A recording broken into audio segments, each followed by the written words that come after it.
Olha aí, estamos de volta nesta terça-feira, dia 3 de dezembro, para não passar em branco, né? Vamos falar um pouquinho, tem pouca coisa de esporte para falar.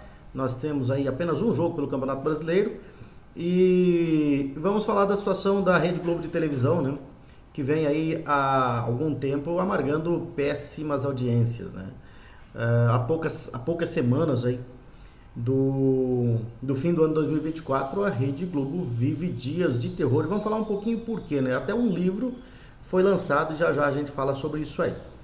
Na última semana, a TV Globo viveu dias de terror ao registrar uma das piores, ou um dos piores desempenhos, né, do ano na audiência de suas telenovelas. E até o jornalismo já caiu bastante, né? As telenovelas agora estão caindo, né? Dados de mercado revelam que a média geral no pior dia foi de apenas 10,6, né? 10,6 pontos, enquanto que a novela Garotas do Momento e Volta por Cima amargaram índices nada animadores, né? Desanimadores mesmo. A mudança de horários de exibição, estratégia que parece ter confundido o público, contribuiu para os números desastrosos. A novela das 6, que obteve somente 17,7 pontos em São Paulo, enquanto das 7 alcançou 19 pontos, o mais baixo desde a exibição de Família é Tudo, né? Já a Mania de Você, com audiência historicamente fraca, marcou 21,8%,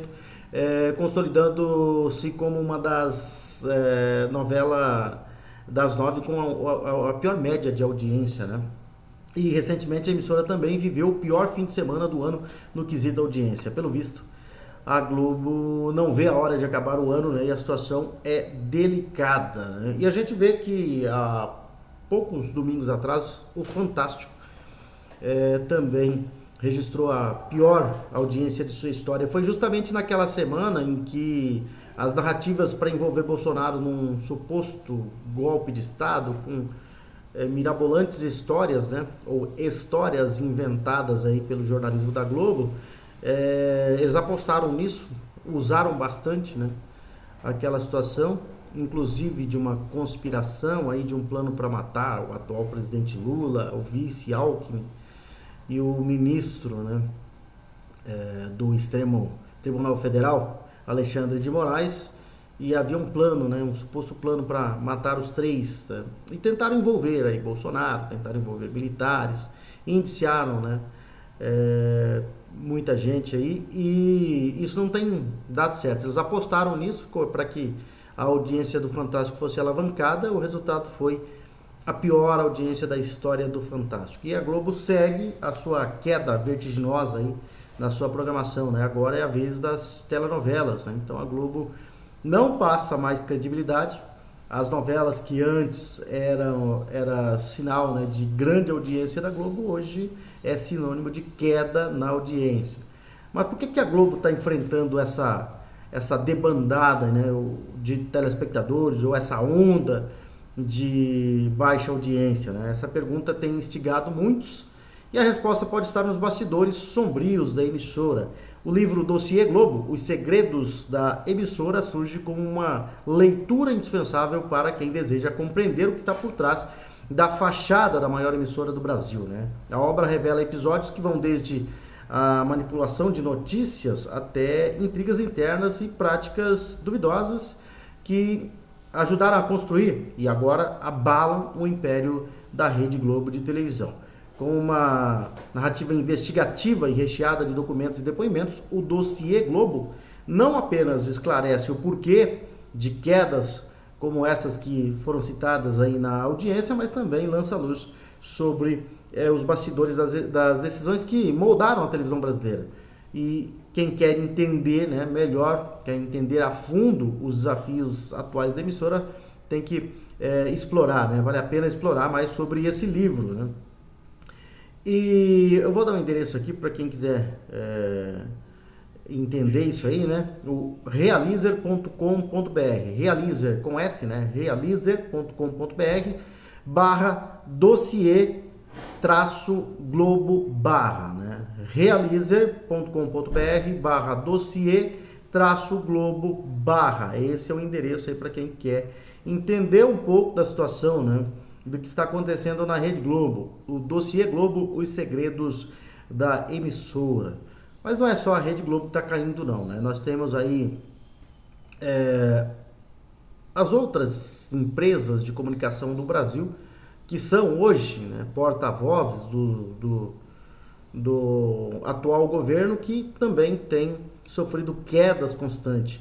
O site UOL é um dos sites, né, que eram bastante acessados, que hoje tiveram realmente uma queda brusca, né, nos seus acessos, justamente por essas narrativas, né, que pipocam volta e meia aí nos sites, né? Também a Folha de São Paulo e o seu jornal, que a tiragem diminuiu drasticamente, não só pela internet, mas pelos conteúdos a favor do governo e contra principalmente a direita, né? Hoje comandada por Bolsonaro e seus aliados, que são bastante perseguidos pela imprensa, com várias narrativas, com várias mentiras que eles querem fazer parecer verdade. Mas essa perseguição toda, né, ela tem um preço, e o preço é esse, o descrédito, e a Globo vai mostrando com as suas seguidas quedas de audiência, né, e não aprendem com isso, que a credibilidade da emissora já foi para o espaço, já foi para o beleléu, como a gente dizia antigamente.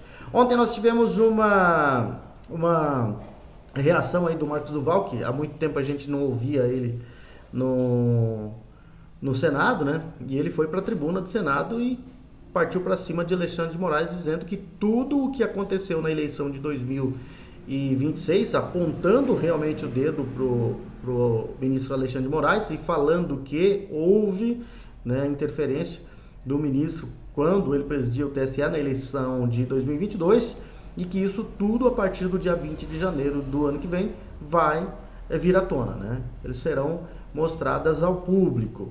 E disse que Alexandre de Moraes tem muito a perder porque interferiu diretamente, cometeu crimes, né, contra o Brasil, né? Então, vamos ver o que acontece. E hoje foi a vez de um outro bate-boca, só que esse foi via redes sociais, né?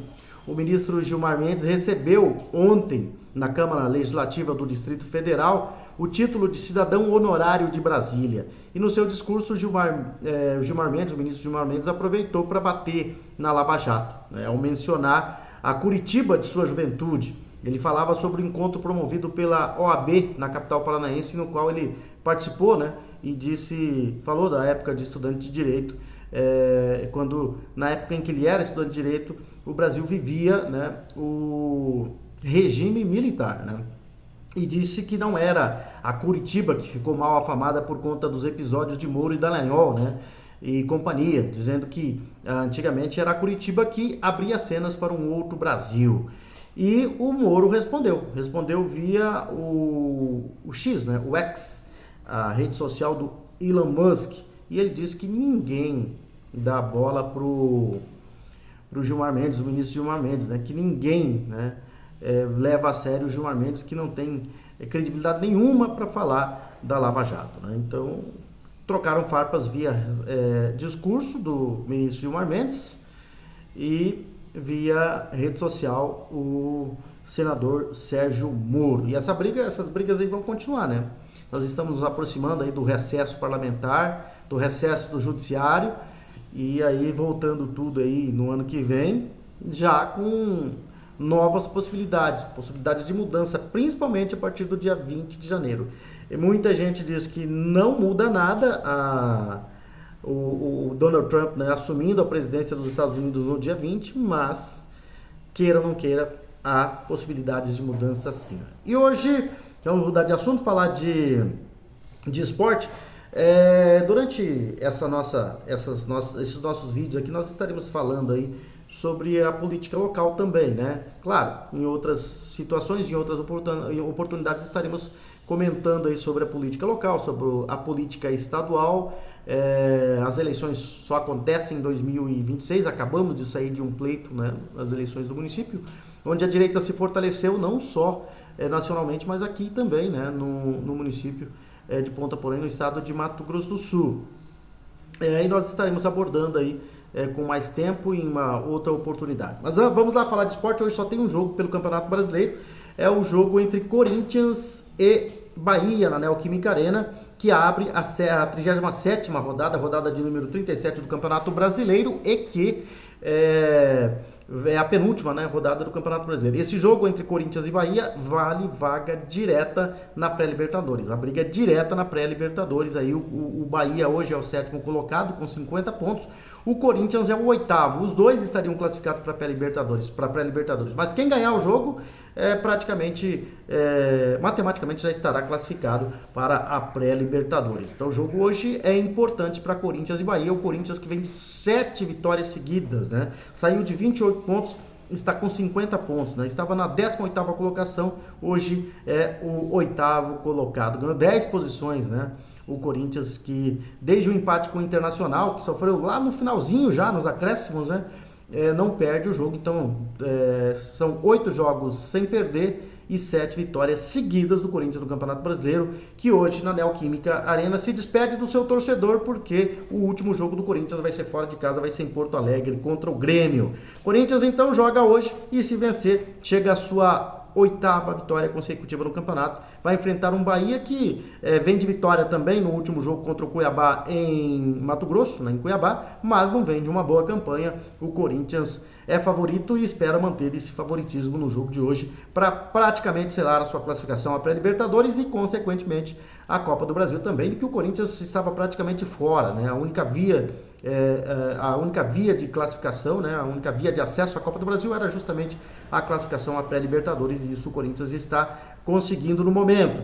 O campeonato, a 37ª rodada, a sua penúltima rodada do Brasileirão, continua amanhã às 18 horas, com o Vasco jogando contra o Atlético Mineiro no São Januário. O Vitória joga contra o Grêmio no mesmo, às 19 horas, né? Às 19 horas no Barradão contra o Grêmio. O Grêmio e o Vitória já escaparam da segunda divisão. O São Paulo enfrenta o Juventude que ainda joga contra o rebaixamento, né? Jogo no Morumbi amanhã às 19 horas. No mesmo horário, no Heriberto Rios, brigando desesperadamente para sair da zona do rebaixamento, o Criciúma vai precisar ganhar seus últimos 2 jogos aí para não cair. O Criciúma, né? Joga contra o Flamengo, 19 horas, precisa da vitória. No Beira-Rio tem às 20h30 amanhã Internacional e Botafogo, jogo que pode decidir já o campeão do Campeonato Brasileiro. Se o Palmeiras não ganhar do Cruzeiro no Mineirão às 20h30 e o Botafogo vencer o Internacional no Beira-Rio, o Botafogo já será o campeão, né? E claro, o campeonato ainda não fechou, o Palmeiras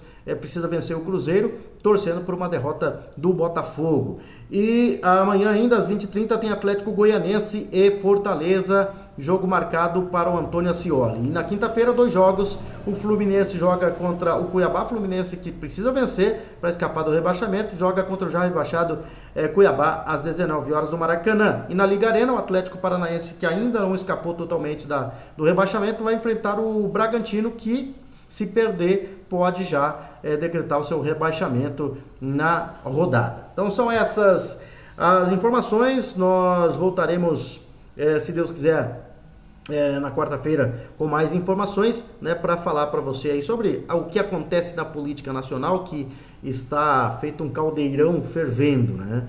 E também vamos falar mais sobre esporte, vamos falar sobre esse jogo do Corinthians aí, né, sobre o resultado desse jogo do Corinthians com o Bahia, resultado que pode classificar o Bahia ou o Corinthians. Quem vencer se classifica aí para a pré-Libertadores do ano que vem, e aí vai enfrentar um jogo da pré-Libertadores para depois, se vencer, compor a fase de grupos aí da Copa Libertadores.